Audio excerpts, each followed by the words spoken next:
Você está procurando um substituto do Photoshop, mas o seu computador é uma batata? Então eu tenho uma solução para você. O Photopea, ele é um editor de imagens completamente via navegador. Então se o seu computador aguenta rodar um navegador, com certeza você vai conseguir utilizar o Photopea.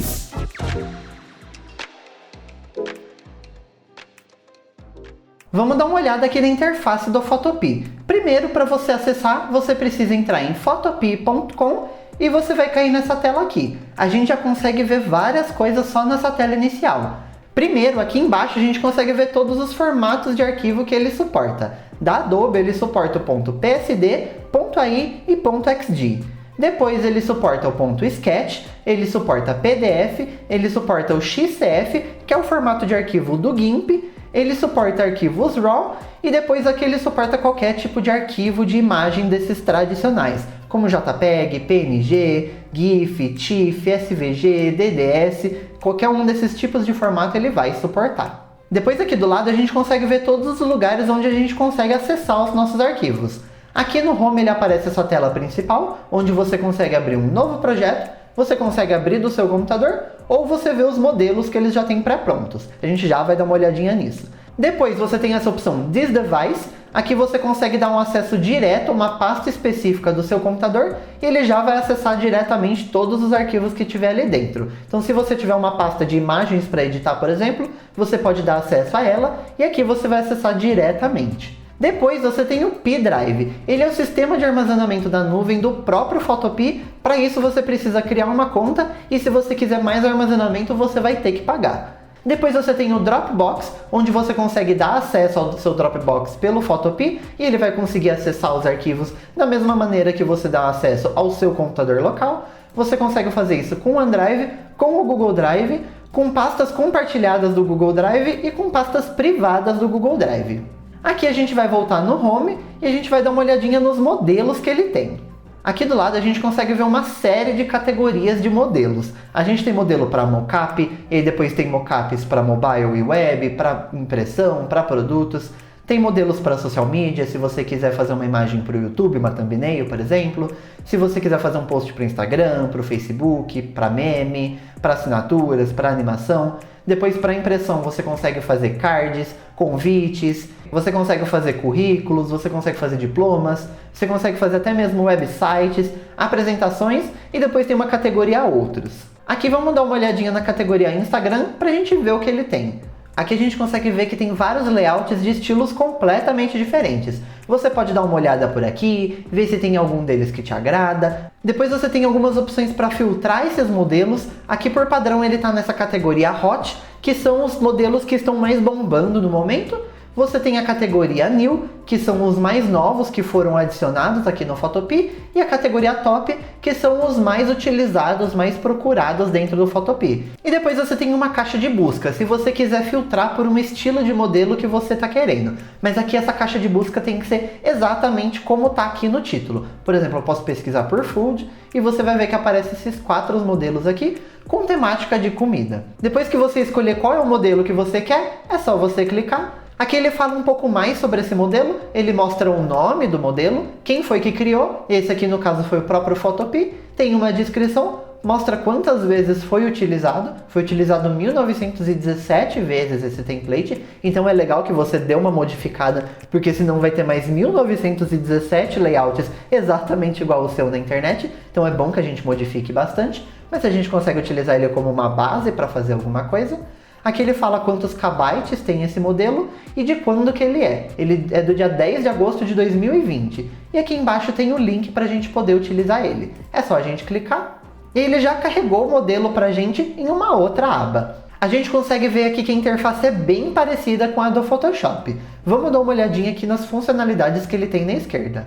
O primeiro botão é o botão de mover. Inclusive a gente consegue ver aqui entre parênteses qual é o atalho de teclado que a gente consegue utilizar para poder ativar essa funcionalidade. É legal que conforme você for utilizando essa ferramenta, você vai decorando esses atalhos, assim você consegue fazer suas edições muito mais rápido.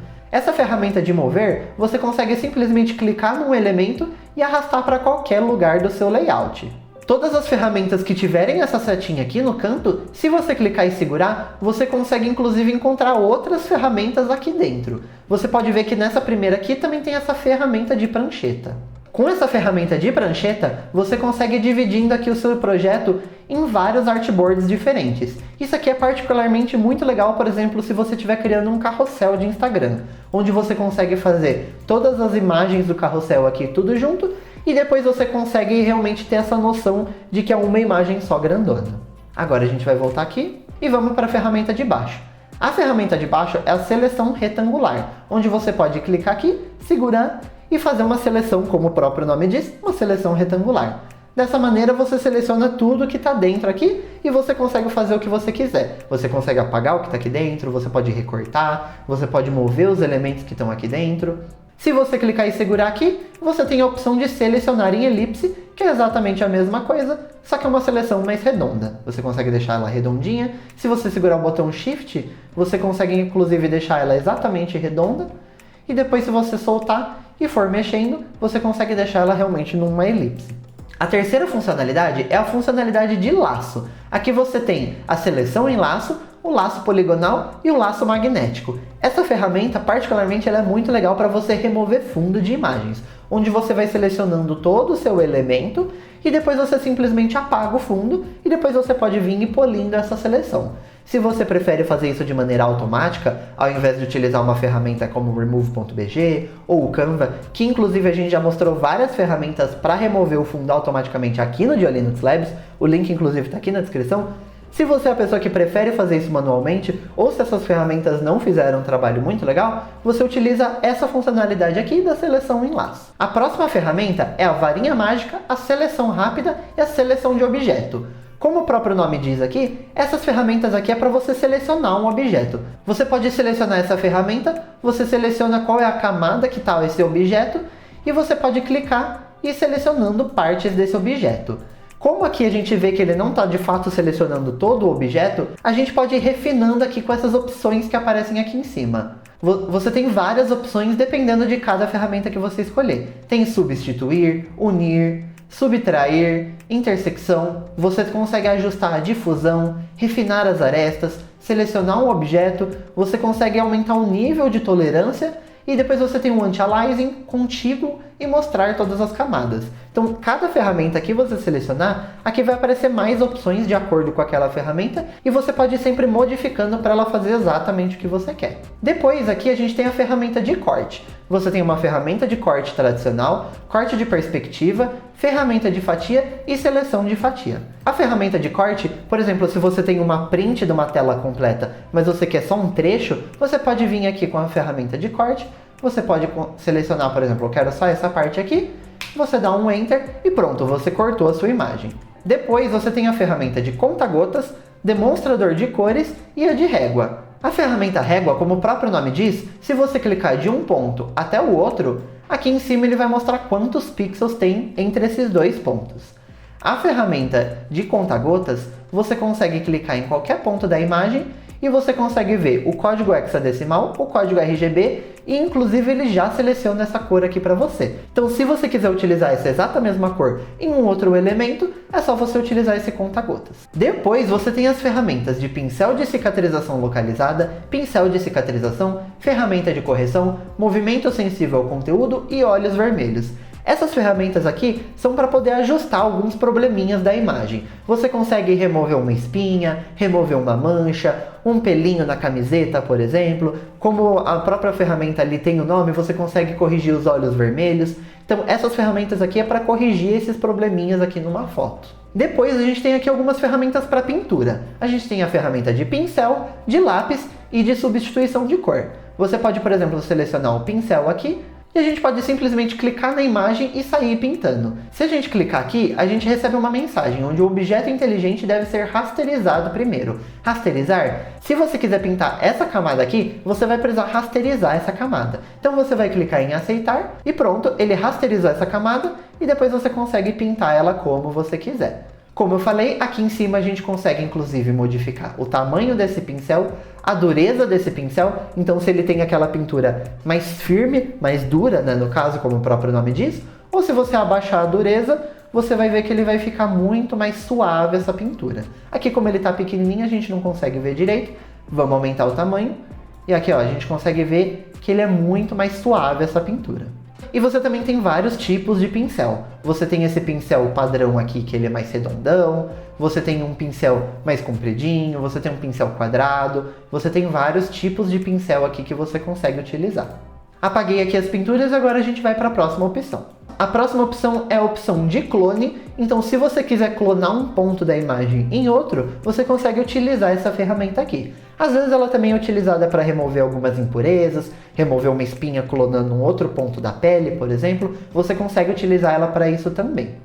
Aí aqui embaixo a gente tem a ferramenta de borracha, borracha de plano de fundo e a borracha mágica. Como o próprio nome diz, essa borracha você consegue apagar alguns elementos da sua imagem. Com a lata de tinta, você consegue ir pintando alguns pontos da imagem. E a ferramenta gradiente é para fazer aquele degradê nas imagens. A gente consegue vir aqui em cima, selecionar quais são as duas cores. Eu posso vir aqui, por exemplo, de um vermelho para um azul. Então a gente vem aqui, seleciona o azul. Inclusive a gente consegue deixar aqui que seja mais vermelho para o azul, ou mais do azul para o vermelho. A gente consegue mexer na opacidade dessas cores também, a posição dessas cores, a suavidade, o tipo desse gradiente, se ele é normal ou com ruído. Então a gente consegue ajustar bastante aqui. Você clicou em aceitar, você seleciona de que ponto até que ponto você quer esse degradê, e quando você soltar ele vai fazer essa pintura para você. Depois a gente tem uma ferramenta de desfoque, de nitidez e a ferramenta de borrar. Então se você quiser dar aquele efeitinho de blur, mas em um ponto específico, se você quiser, por exemplo, apagar uma placa de um carro que está aparecendo numa imagem, você consegue usar com essa ferramenta aqui. Depois você tem a ferramenta de subexposição, superexposição e de esponja. Depois você tem a ferramenta de texto, que inclusive nesse próprio modelo a gente consegue ver várias opções aqui. Todas essas partes onde estão com texto utilizam obviamente essa ferramenta de texto. E aí você consegue vir aqui em cima, você consegue selecionar qual é a fonte que você quer utilizar. E você tem sempre o preview aqui do lado. Você consegue procurar por uma fonte, você consegue selecionar fontes locais. Então ele vai utilizar as fontes que estão no seu computador, ou inclusive carregar uma fonte. Se você tiver um arquivo de fonte, por exemplo, da sua marca, você consegue subir aqui e utilizar ele. Depois você também consegue selecionar se essa fonte é regular, médio, semi-bold, bold, extra bold ou black. Você consegue selecionar o tamanho desse texto. Você também seleciona a cor. Aqui você consegue preencher ou não com uma cor. Você consegue fazer um traçado ou colocar um plano de fundo nesse texto. E você também consegue alinhar esse texto na esquerda, centralizado ou na direita. Isso faz muito mais sentido quando você tem um texto grande, por exemplo. E depois você também consegue modificar se esse texto é suave, sólido, bem definido, nítido ou nenhum. Aqui a gente pode, por exemplo, mudar para Dio Linux Labs. A gente também pode modificar a fonte desse texto. Para isso é só selecionar ele, vir aqui na seleção de fonte. Eu vou pesquisar por Bebas New, que é a fonte que eu quero modificar. Eu clico e pronto, ele já modificou a fonte aqui para mim. Como essa fonte ela é um pouco mais condensada, eu quero aumentar um pouco o tamanho desse texto. Então eu consigo vir aqui, colocar em 150, por exemplo, vir aqui naquela ferramenta de mover e arrastar ele aqui para baixo. Inclusive, você consegue ver aqui que você pode mover ele livremente, mas se você quer que esse texto fique centralizado ao centro, é só você vir devagarzinho e ele vai grudar aqui no centro da imagem. Então você tem a certeza que esse texto está bem centralizado. Depois você tem uma ferramenta de caneta, você tem a caneta, caneta livre e a caneta de curvatura. Então você consegue fazer traços livres, traços retos ou traços com curvas. Depois você tem uma ferramenta de seleção, você tem a seleção de demarcador e a seleção direta. Depois aqui você consegue fazer formas. Você consegue fazer um retângulo, uma elipse, uma linha, uma forma paramétrica ou uma forma personalizada. Depois você tem a ferramenta de mão e a girar visualização. Com a ferramenta de mão, você consegue vir aqui, clicar no próprio artboard e você consegue arrastando para onde você quiser. Se você estiver utilizando aquela ferramenta de prancheta, onde você tiver várias artes, essa ferramenta de mão vai ser bem útil, onde você consegue ir vendo todas as outras artes do seu artboard. E por último, a gente tem uma ferramenta de lupa, onde a gente consegue ir dando zoom aqui. Você consegue, inclusive, aqui em cima, selecionar o menos e dando zoom out também. Aqui embaixo a gente tem a ferramenta de cor, então a gente tem uma cor primária aqui onde a gente pode selecionar e uma cor secundária que a gente também consegue alterar. E aqui a gente tem uma setinha, a gente consegue alterar entre as duas. Todas essas ferramentas que utilizarem uma cor, seja para preencher, como a lata de tinta, seja o gradiente, ela consegue utilizar essas cores que estão aqui nesse seletor. Aí aqui embaixo a gente tem mais dois botões, onde a gente consegue fazer um modo de máscara rápida, e depois a gente tem uma ferramenta de um teclado virtual. Isso aqui é bem legal se você estiver utilizando o Photopea num iPad ou num tablet com Android, por exemplo, que você não vai ter por padrão as teclas Ctrl, Alt e Shift. Então você consegue utilizá-las por aqui. Se você for estudar o Photopea, eu recomendo que você entre em cada um desses itens aqui do menu superior e dê uma estudada em que cada um faz, porque a gente não consegue apresentar todos eles aqui, senão esse vídeo vai ter mais de 2 horas, porque é muita informação mesmo. Aqui, obviamente, no botão de arquivo, você tem aquelas ferramentas mais simples, como abrir um novo arquivo, criar um novo arquivo, abrir e posicionar, você consegue compartilhar esse arquivo como PNG, como JPEG, como PSD, você consegue salvar um PSD desse arquivo aqui, você consegue exportar ele, imprimir, exportar camadas, você tem informações do arquivo, você consegue automatizar algumas coisas aqui e fazer um script. Só que esses outros menus aqui, eles fazem muitas coisas dentro da sua imagem. Você consegue copiar, refazer, desfazer, você consegue transformar com escala, rotacionar, você consegue fazer realmente muita coisa aqui, então é muito importante que você entre aqui em cada um desses menus e vá estudando o que cada um deles faz. Por último, eu vou mostrar esse menu de conta aqui. Agora a gente está utilizando o Photopea sem mesmo precisar logar nele, mas você pode criar uma conta e ele vai ter algumas funcionalidades a mais. Primeiro, você consegue criar uma conta gratuita, você vai ter acesso a todas as ferramentas do Photopea e você vai ter acesso a 500 MB no P-Drive. Lembra aquele P-Drive que eu mostrei lá no início, onde você consegue armazenar suas imagens? Aqui com a conta gratuita, você tem acesso a 500 MB. É pouca coisa, mas dependendo da complexidade das suas imagens, você consegue usar por muito tempo tranquilamente.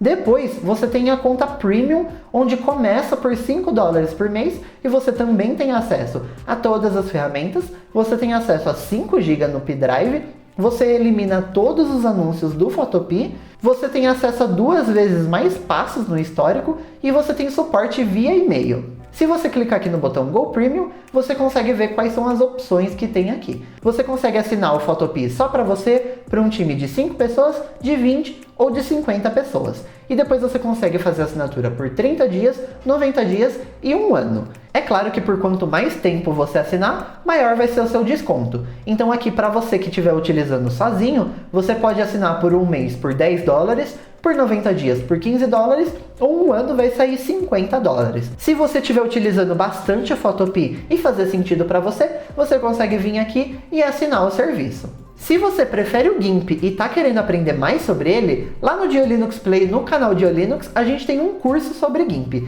Clica aqui do lado para conferir. Eu te vejo lá.